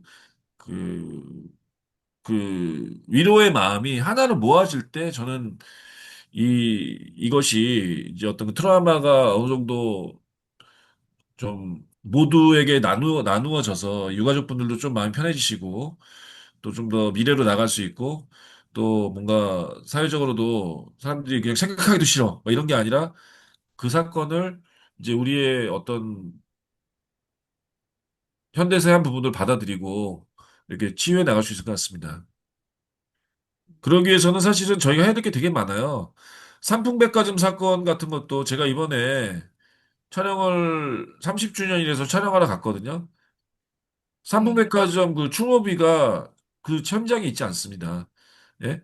양재동 시민의 공원 구석에 있어요. 거기에 제가 찾아가서 봤더니 거기에 뭐 100여 명 정도 모여서 이제 30주년 추모식을 아주 구석에서 하고 계신 거예요. 근데 다행히 거기에 뭐 우원식 국회의장이나 우리 뭐 박주민 국회의원들도 오시고, 그렇게 해서 이제 30주년 추모식을 했지만 6월 29일 날. 그리고 제가 봤던 장면 중에 너무나 제가 촬영을 하면서도 막 눈물이 날 뻔했던 장면이, 거기 유족회장이라고 하시는 분이 이런 말씀하셨습니다. 제 딸이 현장에서 죽었을 때 제가 환갑이었는데 지금 제가 이제 90입니다. 아, 이런 얘기를 하면서, 그런데도 저희가 아직도 이렇게 구석에서 계속 추모 행사를 가져야 된다는 게 참 슬픕니다. 이런 얘기를 하실 때 제가 너무나 진짜 좀 가슴이 아팠습니다. 그런 것들에서부터 우리가 진짜 뭐 9.11이 터졌다, 미국에서. 어? 그거를 거기가 9.11 추모비가 어디 뭐 저기 뭐 워싱턴에 있나요? 한 구석에 있나요? 그냥 현장에 있잖아요. 뭐 땅값 떨어진다고 그걸 없애고 이러지 않잖아요. 세월호 아니 그 삼풍백화점 사건은 땅값 떨어진다고 거기 못 세우게 난리를 쳐가지고 양재동에다 세워놓은 겁니다. 그리고 거기에 아크로비스타가 들어서고 거기에서 윤석열이 살고 있는 거예요. 정말 아이러니하고 너무나 어떻게 보면 섬찟한 거죠. 성수대교 참사도 마찬가지입니다. 성수대교도 제가 진짜 이런 영화를 찍게 바다롱이가 저희 약간 운명 같은 게 제가 단편 영화로 처음 뭔가 세상에 선보인 영화가 기념촬영이라는 영화인데 그게 성수대교 참사 때 이제 죽은 그 여학생 두 명, 여학생들 얘기예요. 제가 한양대 연극영화과 다녔는데 거기가 왕십리에 학교가 있기 때문에 어, 무학여고 학생들이 이제 바로 옆에 무학여고가 있었는데 그 학생들이 그때 많이 죽었어요. 그래서 제가 너무나 참 슬퍼서 그 소재를 가지고 이제 기념촬영이라는 영화를 찍었습니다. 근데 그때는 이제 사회적인 재난의 소재를 가지고 제가 찍었는데 이번에 이 바다호랑이는 어떻게 보면은 사회적 재난을 가지고 제가 이제 장편 영화를까지 이렇게 찍게 됐는데 저의 어떤 영화의 첫 출발이 성수대교 참사였다면 지금 또 이제 거의 30년 지나서 이 세월호 참사를 가지고 또 영화를 찍게 되었다. 그게 어떻게 보면 저도 약간의 뭐 운명 같은 그 길을 걸어가고 있다 이런 생각이 들면서 근데 이제 제가 또 슬픈 것은 세상이 거의 안 바뀌었다. 아직도. 그런 생각이 들면서 이 성수대교 참사도 제가 참 분통이 터지는 거는 추모비가 성수대교에 없어요. 아니, 그 다리 옆에다 뭐 아파트 지을 때도 아니고, 다리에다가 당연히 세워놔야 될 거 아닙니까? 그 무너진 교각에다가. 근데 성수대교 추모비가 그 옆에 있는 뚝섬에 있는 중앙분리대인가 어디에 있어요. 그, 그, 뚝섬, 그 바로 옆에 중앙분리대 같은 데다 이상한 데다 세워놨습니다. 유족들이 가지 못하도록, 추모를 못하도록. 저 너무 어이가 없습니다. 그래서 이번에 세월호 이 추모비조차도 추모 행사를 한 그 안산에다 세우겠다 할 때 너무 난리가 났잖아요. 뭐 거기다 왜 장례식 제가 광화문에 있었던 그 세월호 추모 공간 그 사진들 막 애들 사진 쫙 있죠. 그거를 이제 하도 난리 쳐서 철거했잖아요. 박원순 시장 때 철거해서 거기다 이제 뭐 따로 뭐 안산에다가 이제 그걸 뭐 정식으로 세우면 옮기자. 이런 식으로 간신히 설득을 해서 그걸 옮겨놨는데 그거를 이제 다 철거하는 과정을 제가 다큐멘터리 그때 찍었어요. 그때 유족들이 이제 그걸 부탁하셔서 어떻게 하다 제가 맡게 됐어요. 그래서 그거를 거기서 제가 3박 4일 동안 그 애들을 그 사진 그 쫙 있는 데서 이렇게 뭐 자면 거기서 거의 그걸 밤에도 찍고 이러려고 거기서 머물렀습니다. 그러면서 애들 얼굴도 하나하나 다 담고 그랬는데 부모님들이 그 애들 사진을 다 하나씩 띌 때 그때 되게 막 오해를 하셨어요. 왜냐면 우리 애들이 그나마 거기 있으면은 뭔가 한 학교에 다 모여 있는 것 같고 또 아직도 사회적으로 뭔가 이렇게 좀 관심을 받는 것 같은데 그 사진들을 다 띄어서 이제 그 영정들을 이렇게 박스에 다 이렇게 집어넣을 때 그때 다 되게 너무 오해를 하시는 거예요. 슬퍼하셨어요. 저도 충분히 그때 되게 느꼈습니다. 아, 뭔가 이 아이들을 이렇게 우리가 또 어딘가에 숨겨놓는 거 아닌가? 뭔가 이렇게 뭔가 이 참사 자체를 또 감추려는 게 아닌가? 그런 걱정이 많이 들었는데 하여튼 뭐 그런 식으로 우리 대한민국은 어떤 참사를 이렇게 제대로 예우하고 국가적으로 그거를 위로하거나 또 이런 일이 절대 안 벌어져야겠다라는 맹세나 각오를 다지는 게 아니라 그냥 숨기고 또 땅값 떨어진다. 그냥 뭔가 되게 이기적이고 너무나 천민 자본주의적인 생각을 하는 거죠. 이제 그런 것들이 사실은 이 세월호의 그 트라우마를 계속 그냥 아직도 상처가 아물지 않고 그냥 피가 계속 흐르도록 만드는 것 같아요. 그래서 이 영화도 개봉했을 때 저는 한 10년 지났으니까 좀 그래도 뭐 잠수사 얘기인데 사람들이 좀 들이밀어야겠지 했는데도 불구하고 사람들이 세월호의 셋째만 들어도 되게 지금 트라우마가 그대로 있다는 거를 저도 좀 새삼 느꼈는데 그 트라우마가 계속 있는 거는 뭐 유가족이나 그 피해자들의 문제가 아니라 국가가 아직도 그거를 제대로 치료를 못 해줘서 그래요. 예. 그리고 주변 사회 공동체가 그걸 아직도 그냥 내팽개쳤기 때문에 그게 아직도 그렇게 아물지 않고 그냥 현재 진행이 되는 것 같습니다. 뭐 이태원 참사는 뭐 말할 것도 없죠. 정말로 이태원 참사는 아예 윤석열 정권에서 노골적으로 그냥 세월호의 어떤 뭔가 레퍼런스가 있으니까 아예 그냥 처음부터 아예 그냥 찍어 눌렀잖아요. 완전히 진짜 사람이 할 짓이 아닌 정말 너무나 사악한 짓을 했기 때문에 그분들이 갖고 있는 트라우마나 상처는 더 크고 어떻게 보면은 뭐 그것도 참 이 새로운 정부에서 그거를 어떻게 다뤄야 되는지를 좀 지켜봐야 할 것 같고 뭐 좀 많은 목소리와 연대의 힘이 필요한 것 같습니다. 저도 뭐, 그래서 이 영화도 이제 그런 면에서 조금이라도 보탬을 주기 위해서 저도 해야 될 일을 했던 것 같고요. 네. 네, 감사합니다. 지금 감독님이 말씀하시는 사이에 질문들도 많이 또 채팅창에 써 있어서요. 먼저 미시간 세사모의 송민영 님이 올려주신 글을 읽어드릴게요. 네. 직접 말씀드리고 싶었는데 말하다가 오열하게 될 것 같아서 글로 쓰신다고 합니다. 네. 감독님께서 이러한 연출 방식이 이 영화의 운명이었다라고 하신 말씀을 저도 영화를 보는 내내 느꼈습니다. 네. 세월호 희생자들 중에서 미수습자들을 계속 탐색해주길 바라는 유가족들이 저 안에 사람이 있다라는 말씀으로 호소를 하셨었는데요.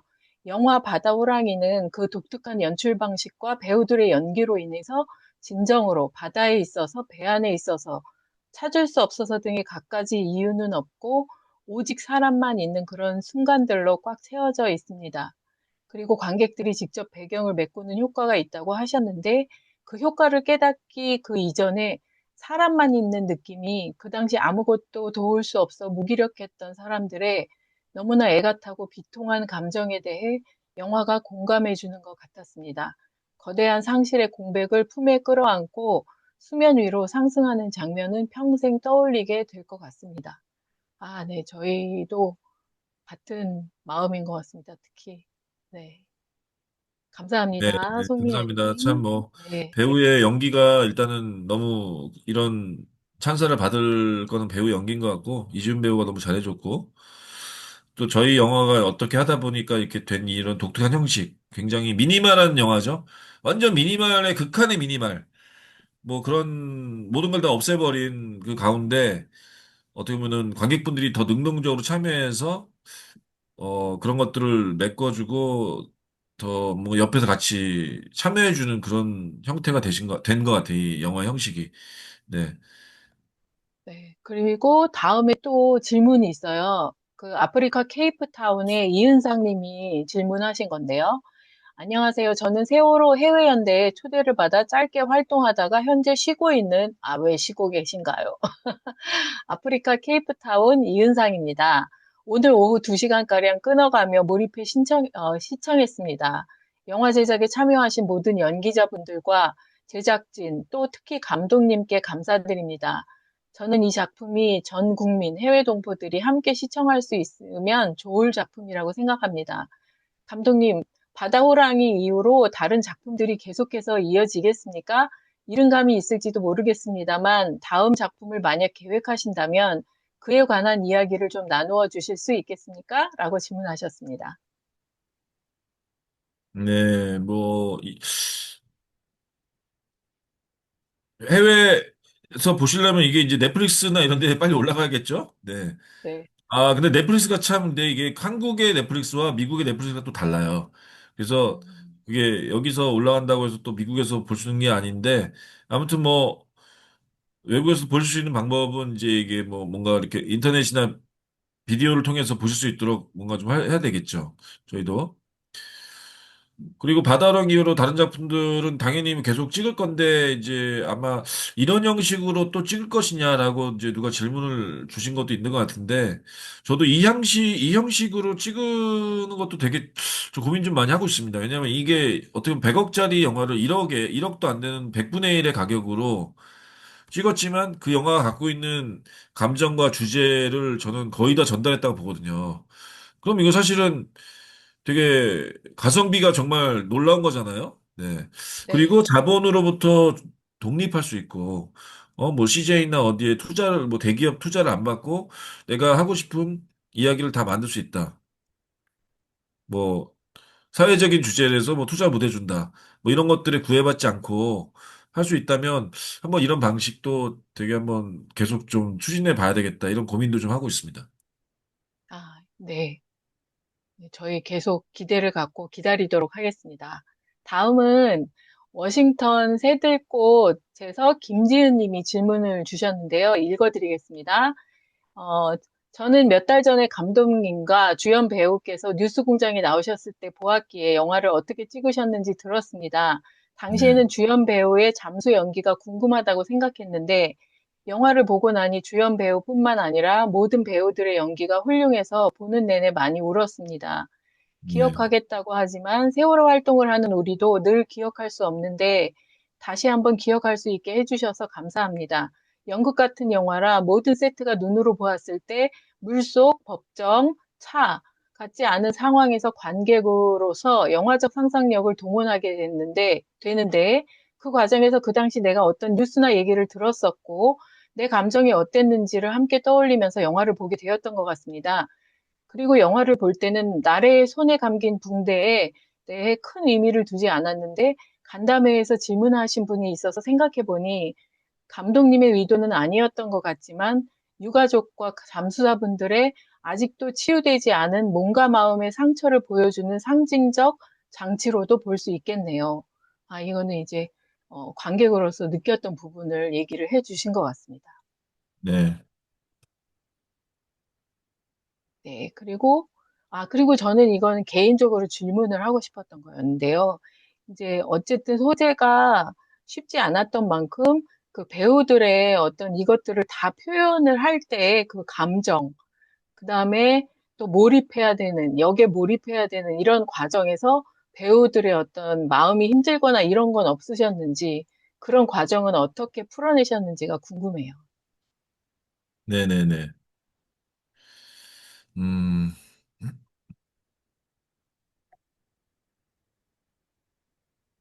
네. 어쨌든 뭐, 아프리카 케이프타운에서, 케이프타운은 정말 너무 먼 곳에서 또 이렇게 얘기해 주셔서 감사합니다. 그리고 워싱턴 김지훈 님도 뭐, 말씀하신 붕대에 대한 의미는 저도 뭐 맞습니다. 그 아직도 치유되지 않은 상처를 보여주는 상징적 장치다. 이렇게도 볼 수 있겠네. 이거는 차마 제가 잘 생각은 안 했는데, 그렇게도 보여줄 수 있는 장치인 것 같고, 어, 그 아이 자체가 이 상처죠. 이 잠수사에게는 못 구해낸 그 어떤 아쉬움과 그 트라우마를 겪고 있는 원인 중에 하나죠. 그게 뭔가 그 아이를 두고 나왔던 것 자체가. 그게 참 놀랍게도 이 좋은 일을 하신 분들이 그 무슨 뭐 파란 바지 아저씨인가 빨간 바지 아저씨인가 뭐 이렇게 그분들 계시지만 충분히 좋은 일 하셨으면서도 더 못 구해낸 거에 대해서 굉장히 트라우마가 생기시더라고요. 그게 참 인간의 어떤 또 선의에 대한 또 어떤 본능인 것 같은데, 남들보다 훨씬 좋은 일을 했음에도 불구하고 왜 하나라도 더 못 구했을까? 이런 것 때문에 가슴 아파하고 그게 심지어 정신적인 트라우마까지 되신다는 것에 참 안타까움도 느끼고 또 너무나 참 대단하신 분들이라는 생각이 듭니다. 네, 근데 그 이유는 아마 그분들에게도 우리 국가나 공동체적인 면에서 어떤 치유라든지 또 여러 가지 정신적인 응원을 잘 못 해줘서 그런 게 아닌가 생각이 들고, 이번에 그분들이 이렇게 괴로워하는 이유 중에 하나는 그렇게까지 몸바치고, 애썼고 또 못 구해낸 그 안타까움이 있는데도 불구하고 사회에서 그 사고 참사 자체를 막 강제로 잊으라고 하고, 되게 무시하고, 이렇게 뭔가 질타하는 모습 속에서 이렇게 굉장히 마음속에 어떤 자아가 흔들리는 것 같아요. 저는 그렇게 생각해요. 이번에 그 이태원 참사에서 젊은 그 소방관이 스스로 목숨을 끊은 그 비극적인 상황도 저는 이렇게 생각합니다. 그 사람이 우울증이다, 뭐 단순히 뭐 이렇게 생각하는 게 아니라 자기가 눈앞에서 자기 나이 또래 그 아이들이 죽어가는 걸 다 봤잖아요. 너무나 그 충격적이고 끔찍한 일일 텐데, 그렇게 그 비현실적인 상황 속에서 자기가 어쨌든 살아가려고 하는데, 이 사회에서 그 사고 자체를 지우려고 그러고, 이거는 그냥, 뭐야, 할로윈 때 놀러 갔던 애들이 뭐 그냥 무대 위로 그냥 어쩌다 죽은 사고일 뿐이지 이게 국가의 책임은 전혀 없다. 빨리 잊어라. 그냥 뭐, 그거는 그냥 놀러 갔다가 그 죽은 애들이 잘못이다. 뭐 이런 식으로 그걸 자꾸 지우려고 하고 이제 없애려고 하니까 소방관이라는 이 사람이 봤던 자기의 그 충격적인 기억들, 그리고 그 어떤 자기 마음의 상처, 이런 것을 다 국가가 강제로 그런 일은 있지 않았어. 그건 아무것도 아니야. 그런 것들은 무의미한 거야. 라고 이렇게 할 때 아마 그 사람의 자아가 되게 깨질 것 같아요. 내가 겪었던 전쟁터에 갔다 왔는데 그 전쟁터는 되게 무의미한 거야. 그 전쟁터는 존재하지 않았어. 전쟁터에 갔다 온 거는 개죽음이야.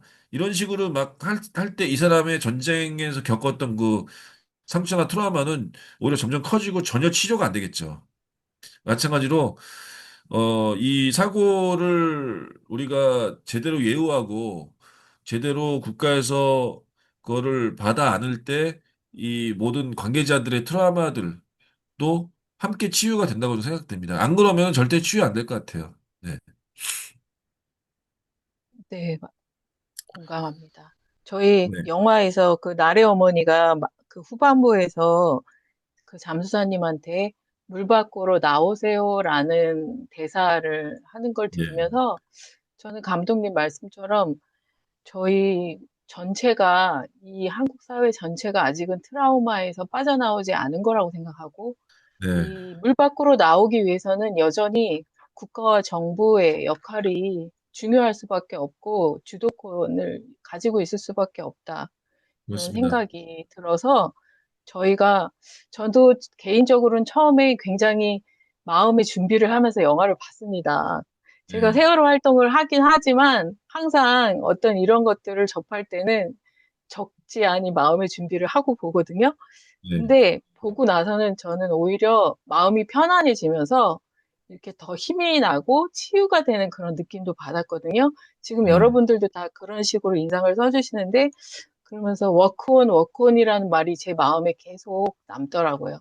우리가 홀로 가는 게 아니기 때문에 저희가 계속 가야겠구나, 이런 생각을 하면서 많이 울면서 봤지만 또 보고 나서는 마음이 따뜻해지는 그런 영화였던 것 같습니다. 네, 맞습니다. 이 영화를 만들고 저도 이렇게 보면서, 누가 그러시더라고요. 댓글로 누가 이렇게 이제 보신 소감을 인터넷에 적어주셨는데, 영화가 이제 어떤 이분들을 세월호 유가족과 잠수사들을 좀 내가 받아들이고 이분들을 공감하려고 영화 보러 갔다가 영화가 나를 위로해줬다. 내가 치유받았다. 이런 얘기를 하셨어요. 그게 무슨 말일까 생각해보면은 이 영화 자체가 이제 그 어떤 또 잠수사와 이제 유가족이 서로 이제 끌어안고 안아주면서 서로를 서로 상처를 이렇게 보듬어주는 그런 장면이 클라이막스에 있는데 그 장면에서 아마 그 우리 관객분들도 우리 모두가 다 트라우마가 있잖아요. 그 상처가 있고 그것이 우리 모두의 어떤 인생에 굉장히 큰 어떤 어 칼로 베인 것 같은 상처를 갖고 있는데 그거에 대해서 이 영화가 어떻게 보면 조금 그 위안해주고 많이 힘들었지. 이제는 좀 그 더 좋은 그분들을 위해서 우리가 좀 더 힘을 내서 앞으로 계속 걸어 나가고 또 끝까지 포기하지 말자. 뭐 이런 식의 어떤 용기를 주고 뭔가 위안을 줬던 것 같습니다. 거기에 사실 기여한 것이 사실 이제 음악이 되게 중요한 역할을 했는데 아까 얘기를 하셨으니까 이게 You Will Never Walk Alone이라는 음악이 이 영화의 어떻게 보면 정말로 또 하나의 큰 캐릭터인데 이 음악은 이제 사실은 뭐 이 힐스버그 참사라는 그 어떻게 보면 이태원 참사랑 되게 비슷한 거예요. 이렇게 그 100명 정도의 그 축구 팬들이 압사했어요. 그 축구장에서 막 밀려나가다가. 근데 이제 그게 대처 정부 때 이제 80년대 이제 영국에서 벌어진 참사인데 리버풀 다 팬들이 그때 다 이제 100여 명이 이제 그렇게 이제 돌아가셨어요.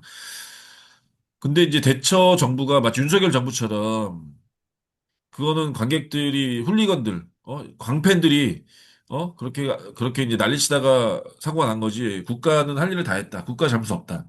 뭐 이렇게 해가지고 완전히 그냥 그렇게 그냥 무시했습니다. 상처를 전혀 치유해주지 않고 그렇게 이제 그냥 다 떠넘겼어요. 근데 이제 27년 만에 그 유가족들이 이제 재심 판결로서 이제 국가의 잘못이라는 걸 인정을 받아냈는데 그게 이제 그러면서 이제 그 유일 내부 워커론이라는 그 응원가를 불렀다라는 그 기사를 보고 영화에 집어넣게 됐습니다. 그래서 근데 그 음, 노래를 제가 들어봤더니 노래 가사가 너무 좋은 거예요. 음악도 네. 되게 좋고. 그게 사실은 이제 저희가 잘 몰랐지만 거의 서구에서는 마이웨이만큼 유명한 노래더라고요. 예. 그래서 음, 뭐 정말 많은 가수들이 그 노래를 불렀습니다. 뭐 저희는 주디 갈란드 버전을 썼지만 뭐 프랑크 시나트라도 부르고 뭐 웬만한 가수도 다 불렀어요. 그래서 이제 이 영화 이게 이제 이 노랫말도 너무 좋고 실제로 그리고 리버풀의 응원가이기도 하고 근데 보통 응원가하면 되게 막 신나고 막 마치 뭐 롯데 자이언츠는 막 부산 갈매기잖아요. 그래서 막 굉장히 뭔가 이렇게 으쌰으쌰하는 분위기로 부를 것 같은데 이 노래는 좀 잔잔한데도 그 리버풀 팬들이 이제 그걸 불러요. 그때 되게 장관입니다. 막 조용하게 You will never walk alone 하면서 그거를 막 몇만 명이 부르는 거를 한 유튜브에서 보시면은 되게 좀 좋을 것 같아요. 근데 어쨌든 뭐 그런 실제 그런 음악을 저희가 영화의 어떤 주제곡처럼 썼는데 그게 이제 당신 혼자 걷지 않는다. 어? 우리 함께 같이 걷는다. 고개를 빳빳이 들고 비바람이 와도 계속 걸어가라. 워크원 워크원. 계속 걸어가다 보면 뭔가 종달새의 노래도 들리고 뭔가 어떤 뭐 좋은 일이 생길 것이다. 뭐 그런 되게 노래인데 이 영화의 어떤 마지막의 엔딩과 되게 잘 맞는 것 같아요. 그리고 근데 이 영화를 영화에 쓰는 거는 또 이제 그 곡을 사야 되기 때문에 상업영화면은 사실은 뭐 한 1억 원 정도 줘야 되는데 저희는 이제 독립영화고 자유산 영화다 보니까 이렇게 좀 잘 부탁해서 10분의 1 가격에 사서 이렇게 집어넣게 됐습니다. 네. 그게 굉장히 또 마음을 울리는 저, 구조였던 것 같습니다. 지금 감독님이랑 시간이 1시간 정도로 저희가 생각했는데, 지금 시간이 많이, 지나긴 했지만, 또 질문을 주셨기 괜찮습니다. 때문에, 네, 네, 괜찮습니다. 마지막에 이게 진실희망연대 김기정 님이 질문해 주신 거를 마지막 질문으로 하고요. 그리고 저희가 마무리를 하도록 하겠습니다. 김기정 님의 질문은 영화를 사람들에게 더 보이기 위해 제작사는 어떤 단계를 밟는 것인가요? 라는 질문 주셨습니다. 더 보이기 위해 어떻게 지금부터 뭐 더 뭐 극장 개봉 말고 더 어떻게 하냐 이 말씀이신가요? 김기정 님 뭐 추가로 설명해 주실 수 있나요? 질문? 뭐 더 많이 관객들에게 네. 보이고 더 홍보를 하기 위해서 어떤 단계가 있는지 일반적으로. 지금부터요. 예, 예. 사실 지금 이제 극장 개봉은 이제 끝나서 저희가 관객수 극장에서는 2만 1,000명 정도 들었고요. 뭐 독립영화 기준으로는 뭐 적게 는 건 아닙니다. 독립영화는 1만 명 드는 것도 사실은 굉장히 성공이라고 생각하기 때문에 저희가 뭐 상업영화 기준으로 보면은 뭐 작은 수지만 독립영화로는 2만 1,000명 정도면은 뭐 저희가 감사하게 생각하고 있고 하지만 더 많이 보여주기 위해서는 이제는 지금 하고 있는 게 공동체 상영하고 있습니다. 공동체 단체 뭐 어떤 뭐 학교든지 아니면 뭐 노조 아니면 뭐 사회단체 이런 데서 이제 보고 싶다고 하셔서 뭐 몇십 명이 이렇게 신청하면은 극장을 빌려서 상영하거나 뭐 직접 그 뭐 어떤 강당 같은 데로 가서 틀어드리는 일을 하고 있고요.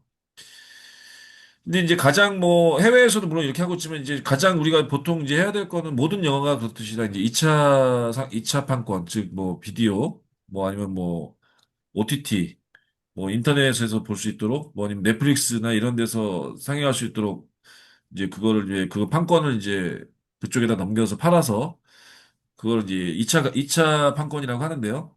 그런 작업을 지금 이제 하고 있습니다. 뭐 더 네. 좋은 거는 사실은 극장에서 계속 개봉하는 게 좋은데 이게 이제 뭐 보통 이제 외국 영화 같은 경우는 이런 독립 영화는 한두 개 극장에서 1년 동안 상영하기도 해요. 꾸준히. 근데 이제 저희 한국의 극장은 회전율이 너무 빠르기 때문에 그냥 뭐 한 달, 막 길어야 2달, 이 정도 상영하면은 이제 영화를 다 빼죠. 네. 좀 안타깝습니다. 음, 네. 지금 이은상님이 또 하나 좋은 말씀 올려주셔가지고 빠르게 읽어드리고 마무리하도록 하겠습니다, 감독님. 네. 아프리카 이것도 참 많은 아픈 슬픔의 역사를 가지고 있어요. 다들 아시듯이요. 제가 위안부 할머니, 세월호, 이태원 참사 등 이런 한국의 이야기 들려주면 여기 현지인들도 눈물이 그렁그렁해요. 관련 영화를 상영했었거든요. 우리가 네. 무얼 해? 뭘 도와줄 수 있을까? 할 수 있을까? 이런 식으로 동병상련하는 마음들이 있는 거예요.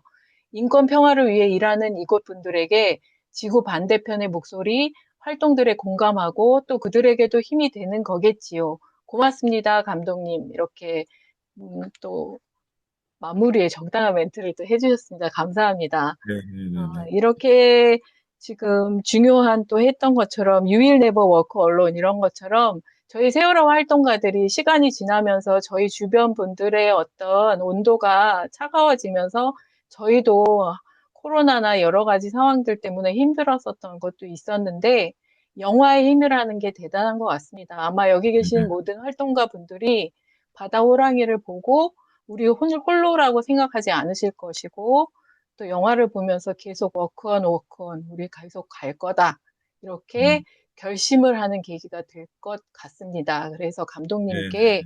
굉장히 감사하다는 말씀 드리고 감독님도 저희들이 전 세계에 퍼져 있다는 것을 잊지 마시고 필요하실 때에는 네, 저희들을 불러주세요. 함께 하자고. 네, 네, 너무 감사드리고, 예, 앞으로 뭐, 영화가 여러분들에게 좀이라도 용기를 드리고, 위안을 드렸으면 좋겠고, 그런 것 같아요. 이렇게 저도 영화를 만들면서 혼자서 이거를 편집하고, 막, 저는 영화를 수십 번, 수백 번 봐야 되잖아요. 편집하면서. 물속에 계속 들어가면서 그 감정을 똑같이 느끼고, 그것도 되게 괴롭잖아요. 그 어떤 슬픔의 감정을 계속 느껴야 되니까. 그러면서 저도 생각했던 거는 근데, 어떻게 보면 이 김관웅 잠수사든 뭐, 그 어떤 뭐, 돌아가신 분들은 자기의 평생의 모든 것, 심지어 거기에 선생님들 같은 경우, 살아날 수 있었으나 애들 때문에 다시 들어가서 대부분 돌아가시잖아요. 그 선생님들. 근데 이제 그런 것도 보면 어떤 착한, 좋은 일을 하기 위해서 어떤 사람은 자신의 인생 평생을 다 바치기로 했는데, 저는 뭐 영화를 위해서 한 2, 3년 정도 이렇게 고생하고 뭐 좀 뭐 그런 것들 정도는 당연한 거 아닌가. 그리고 그거 가지고 뭐 내 인생이 2, 3년이 사라진다면은 뭐 또 어떻게 대수겠는가. 이런 생각을 하면서 견뎠습니다. 그래서 뭐 포기하고 싶을 때도 있었지만 그래도 극장에서 딱 한 명이라도 보여주자. 그런 마음 속에서 뭐 제 인생이 보답받지 못한다 하더라도 뭐 평생을 다 바친 분들도 있는데 제가 그 정도의 어떤 뭐 노력은 고생은 하는 거에 대해서는 토를 달지 말자. 뭐 이렇게 스스로 이렇게 설득을 하면서 이렇게 한 발 한 발 나아가고 그것이 정말 이렇게 개봉까지 가고 몇만 명의 사람들이 앞으로도 계속 이제 끊임없이 볼 것이고 또 심지어 전혀 몰랐던 여러분들도 뭐 이렇게 시애틀 계신 분, 뭐 남아프리카 계신 분, 뭐 아일랜드 계신 분, 미국에 계신 분들, 뭐 자카르타 계신 분들 이렇게 다 만나서 이 영화를 가지고 같은 기억과 같은 감정을 공유하고 또 서로가 용기를 내고 당신은 혼자 걷는 게 아니다. 우리 모두 다 같이 걷는 것이다. 라는 정말 희망과 연대의 그 메시지를 나눈다는 것 자체가 되게 기적 같아요. 그리고 정말 한 사람이 마음을 먹으면은 세상이 조금이라도 바뀌는구나. 뭐 저의 어떤 마음의 가짐으로 영화가 개봉됐고 또 여러분들 중에 누군가가 이거를 꼭 같이 봐야겠다는 마음을 품으셔서 또 이런 또 생각지도 못한 전 세계의 어떤 사람들과 이 영화를 생각하는 또 시간을 갖게 됐고 그런 것 같습니다. 저희가 조금씩이라도 벽돌 하나 쌓듯이 계속 쌓아 나가면 세상은 쪼르르 바뀌고 저희가 뭐 죽을 때까지 해도 다 안 될지도 몰라요. 하지만 그래도 이렇게 누군가 같이 해나간다는 건 되게 소중한 것이고 가서 계속 당신은 You will never walk alone. 혼자 걷지 않는다라는 생각을 하면서 우리 모두 우리 세월호의 어떤 이 참사를 또 생각하시는 모든 분들이 지금 11년 지났습니다. 11년 지나서 이제는 고마워할 때가 되지 않았을까. 또 사람들이 이제 또 지겨워하지 않을까 이런 생각도 많이 하시지만 제가 볼 때는 전혀 아직 상처가 안 됐다는 거를 제가 이번에 저도 느꼈고 또 우리가 계속 이 일을 해나가야 될 필요가 있다. 그리고 그런 일은 굉장히 소중한 것이고 또 우리가 정말 너무나 더 큰 것들을 희생하신 분들 앞에서 조금이라도 우리가 그 정도의 노력과 뭔가 좀 참여는 우리가 좀 뭐 해도 되지 않는가 이런 생각이 좀 듭니다. 네. 네, 감사합니다. 지금 마지막에 막 여기 멘트 있으셔가지고요. 이거 마지막으로 읽어드리고 바로 제가 광고하고 다 네, 같이 인증샷을 찍고 그리고 마무리하도록 하겠습니다. 예, 예. 자카르타 촛불행동의 이익범님은 각종 참사에 대한 국가나 기득권의 대응 방식은 책임 회피, 흔적 지우기에 급급했고 결국 제2, 제3의 참사를 초래하는 결과를 가져오고 있습니다. 제2, 제3의 세월호 참사의 재발 방지를 위해 세월호 참사의 진실 규명은 필요하고 책임자를 찾아 책임을 물어야겠죠. 아프지만 잊혀지고 묻혀지지 않도록 해야 하고 기억해야 하는 이유이고 영화는 기억을 돕는 좋은 도구라고 생각합니다. 감독님 감사합니다. 그리고 구보경님, 시카고 335 MK님도 감사하다고 하셨고 노르웨이 한비님도 고맙습니다 하셨고요. 그 다음에 뉴욕, 뉴저지 335 뉴원님도 여기 계신 분들과 그 다음에 감독님께 감사하다고 하셨고 이군님, 이선아님 모두 감사하다고 하셨습니다. 네, 감사합니다. 오늘 네, 여러분이 참석하셔서 열띤 질문도 하셨고 감독님이 또 열정적으로 질문을 하시고 대답을 해주셨고 또 오늘 새롭게 감독님의 그 사랑과 이 열정과 홀로 계시지 않다는 것에 대해서 네. 큰 발견을 했고 감독님 팬이 되었습니다.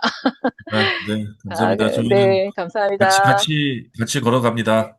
네, 그리고 저희가 인증샷 찍기 전에 광고 하나 드리도록 하겠습니다. 이번에도 4.16 해외연대, 미시간 세사모, 샌프란시스코 공감, 스프링 세계시민연대 다 함께 10월 달에는 이태원 참사 3주기 추모식을 할 예정입니다. 날짜는요, 한국 날짜입니다. 한국 날짜 10월 26일 일요일, 한국 시간으로 오전 7시고요. 미 서부는 토요일 오후 3시고, 미 동부는 토요일 오후 6시, 유럽은 일요일 자정이고요. 인도네시아는 일요일 오전 5시입니다. 기억해 두셨다가 저희 다 함께 3주기 추모식 때 뵙도록 하겠습니다. 그러면 감독님 정말 감사드리고요. 다 네, 같이 인증샷을 찍도록 하겠습니다. 인증샷 도와주세요. 네, 찍습니다. 비디오 네. 켜주세요. 비디오 안 켜신 분들 이제 비디오를 다 켜주세요. 사진 찍겠습니다.